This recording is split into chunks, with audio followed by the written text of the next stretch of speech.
Welcome to the Oral Wealth Prosperity and Practice Podcast. I'm Brian Swilling with Navipath Financial. I will be doing this podcast episode solo. We missed Jackson today, but he was busy helping people with their oral surgery. Today we're going to be talking about the One Big Beautiful Bill Act that was passed into law July 4th, 2025. I'm going to be referring to this law as the OBBBA or OBBBA. It has a lot of implications for listeners, especially dentists and high earners. This gives you this continued some existing law and made some things permanent, but it gives you the opportunity and the clarity, because some of these things are permanent, to really reshape your financial future and design a life that you truly envision. So there's a lot of exciting things going on here. It's really about leveraging these new tax realities to create your financial plan that serves the purpose, nurtures your money mindset, and empowers you to live and work the way you want. So very excited. My core philosophy at Navipath Financial has always been about balancing money and life. The OBBBA provides unique opportunities to think about planning like a pessimist and dreaming like an optimist. It covers student loans, retirement planning, managing practice finances, and helps you seek work-life balance. The main implications here are greater certainty in long-term tax planning, which is a big thing we'll cover today, increased opportunities for wealth transfer, and new deductions that can put more money back into your pocket. We're going to break down how these changes can help and help you move beyond the day-to-day grind and truly flourish. So the first point we're going to talk about today is the permanent tax rates and standard deduction extensions. And I'm going to use my notes because it's a very technical section. But the previous law, Tax Cuts and Jobs Act, was going to sunset at the end of 2025 into 2026. So what they did is those lower federal income tax rates from 10% to 37% has now been made permanent. And an increased standard deduction of $15,750 for single and $31,500 for married filing jointly starts in 2025. Both of these are now permanent, and as anything with planning, consistency is key. So we can actually plan with more clarity now. And because of these long-term rates, the actionable item you can think about is you can set precise goals for paying yourself first and automate savings. You can use this extra clarity to maximize contributions to tax advantage accounts like 401ks, traditional IRAs, and Roth IRAs. And especially if you're a high income earner, maximizing these contributions can reduce your taxable income.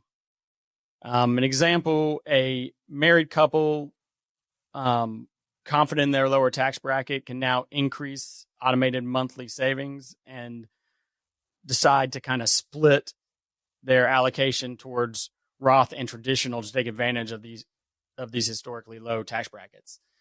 And, a lot of the rule of thumb, a lot of high earners, dentists, practice owners really focus on that tax deferred. So they maximize a contribution to a 401k to reduce their taxable income today. When you look at these historically low tax brackets, if you do the math, it actually makes sense to do a combination of tax deferred to lower your taxable income, but also might as well take advantage of some of these lower tax rates now and contribute to a Roth.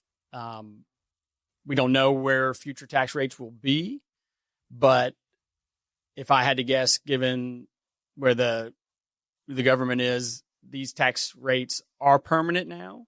But, with a new legislation coming in, it's likely to go up sometime in the future. So having the flexibility between your tax deferred money and your tax free money. It gives you a lot of opportunities to plan. We work a lot with our clients on that. Another thing, and this may or may not apply to a lot of the listeners, but it's important to know, the increased gift and estate tax exemptions. So thresholds increased to 15 million for single filers and 30 million for married couples in 2026 were made permanent. Again, permanent as in they're not going to sunset. They could change in the future, but right now these levels are very high. So if you have significant assets, this is definitely a time to revisit your estate plan. You can consider gifting to heirs and establishing trust, and it offers greater flexibility for intergenerational wealth. So if you're out there and you have 30 million of assets as a married couple, hey, pat yourself on the back. But the government is giving you opportunities to not have to pay those dreaded estate taxes at time of passing. An example, a couple with a net worth exceeding 30 million might use the increased exemptions to gift appreciated assets to their children or grandchildren, which would reduce their taxable estate and support heirs' financial independence. So a lot of strategies here. If you haven't looked at your estate plan in a few years, now is the time to work with your financial planner and estate planning attorney to get those updated to meet your wishes and your goals. The next change I'm going to focus on is the temporary state and local tax cap increase. So we call that the SALT cap increase. So this SALT deduction cap temporarily raised to $40,000 until 2029. So this does sunset, and it will have a 1% annual increase. So what does this mean for our listeners? If you live in a high tax state and itemize on your tax return, this can significantly reduce your taxable income. So you work with your tax professional to project deductions and adjust withholdings, especially if you're an owner. This can make a significant difference. Example, if you're living in like a high tax state or city or local, so like California, New York, the New York area, if you're a homeowner, your previous capped at $10,000. Now you can deduct an additional $30,000, so up to $40,000, reducing your federal tax liability and increase your discretional income. And the keys here for all these ideas is if you plan properly, the tax savings should equate to increased savings opportunities. So make sure you take advantage of these things and that money doesn't just go into a tax deduction and then disappear in the ether. There's a couple new deductions for seniors and charitable giving and families. And the changes are, we have the senior bonus deduction. So this is 65 plus. So for my older listeners, it's going to be a $6,000 additional deduction for single, $12,000 for joint filers. And this is just from 2025 to 2028. So this, if you're an older dentist and, every dollar counts, this is a huge benefit. There's also the enhanced charitable deductions. So that's up to $1,000 single, $2,000 joint for non-itemizers. This doesn't start in 2025. This starts in 2026. So you will be able to deduct more of your charitable giving. The child tax credit is the next one. This is permanently increased to $2,200, and that starts in 2025. Additional change to the 529 plan expansion. Eligible expenses including K through 12, tutoring, testing, and dual enrollment. So it expands what is eligible for you can use your 529 funds for. The annual amount for that eligible expenses is up to $20,000, and that starts in 2026. So no real changes to college education and using your 529. This is really for K through 12 expansion of what is eligible and that dollar amount you can use.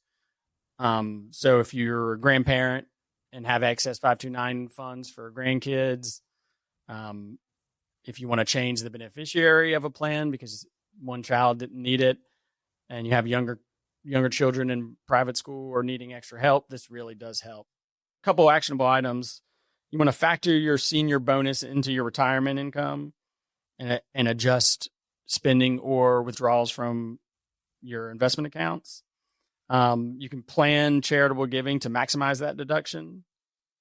For families, you can strategically direct the increased child tax credits towards a 529 or a Roth to help fund those future expenses. So that's a couple of the ideas there. There's also some new deductions for working individuals and business tax incentives. So this actually applies to both associate dentists or doctors, and the business ones really affect your practice owners. So there's a new working individual deduction, and that's from 2025 through 2028. You can deduct up to $10,000 of car loan interest if the car is assembled in the U.S. You can deduct up to $25,000 for tip income and up to $12,500 of overtime pay, or $25,000 joint if you're filing joint.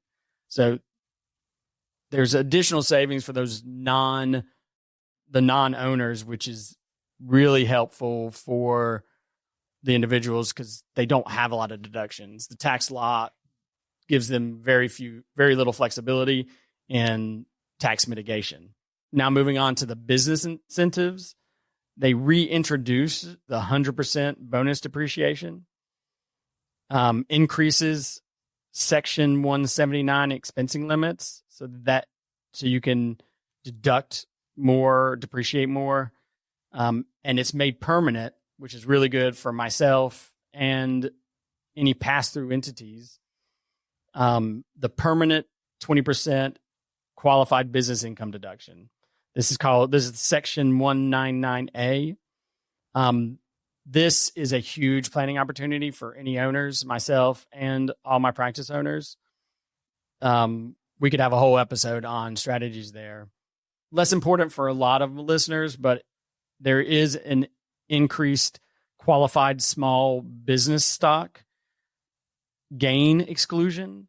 So if you invest in a qualified small business, it could be up to 100% of your gains are excluded, depending on a lot of factors. But we won't go into details on that. But you can feel free to write in and I will talk to you about it. So what do you need to do for these? Keep meticulous records for the new individual deductions. If you're associate, make sure you're maximizing those. For business owners, if equipment is needed, don't buy equipment just for the tax deduction, but if you see equipment needed in the future, you can accelerate that purchase into the taxable year and 100% depreciate that piece of equipment. So it really does affect your tax bill. But again, you don't want to spend $1 to save 40 cents, right? Unless you need it. You can review your business structure, whether you're a LLC, partnership, or S Corp, and maximize the QBI deduction. So for example, on that QBI deduction, so you're a practice owner.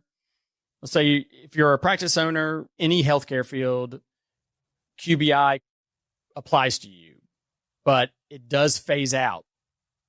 Those phase out limits have increased. You got to work with your tax professional to see where you fall in that QBI. And if you're a high earner, you might not qualify for any of the QBI. And if that's the case, it's a really good time to look at maximizing your 401k. And this is where you really might want to do tax deferred.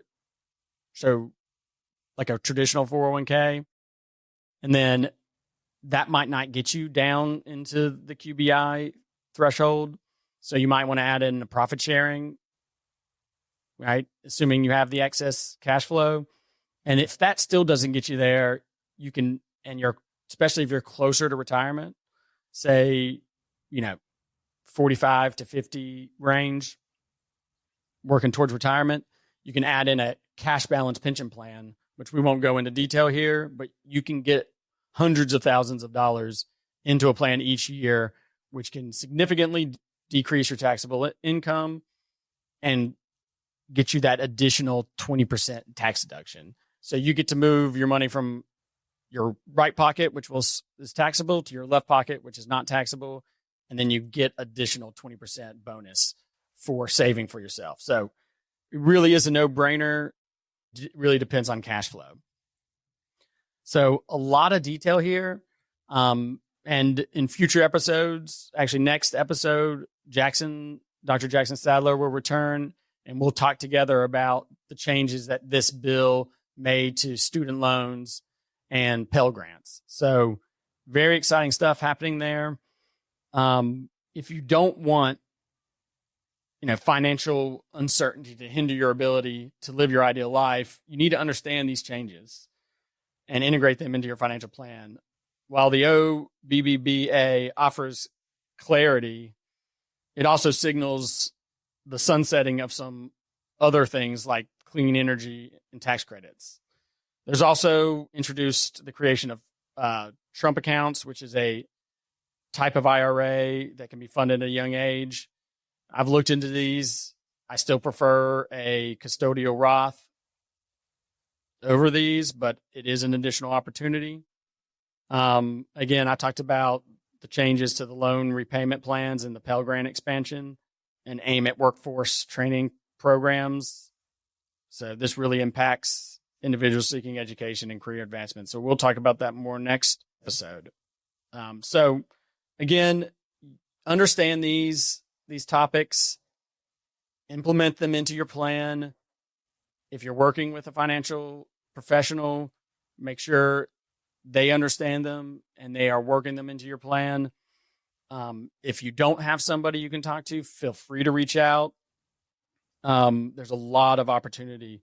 Make sure you look at these. You don't have to be an expert. Reach out to somebody who can walk you through these and make them understandable. Help them educate you. If you want more information, I'll be writing blog posts. You can see a link in the show notes to my website, which is www.navapathfinancial.com. I'll be writing blogs on these topics. You can find them there, and they'll specifically focus on dental and healthcare professionals. And if you want a consultation to talk about how these affect your financial plan because you don't have that person, you can schedule a call via my website. Please follow, and I hope you enjoyed this episode of Oral Wealth, Prosperity in Practice. See you next time.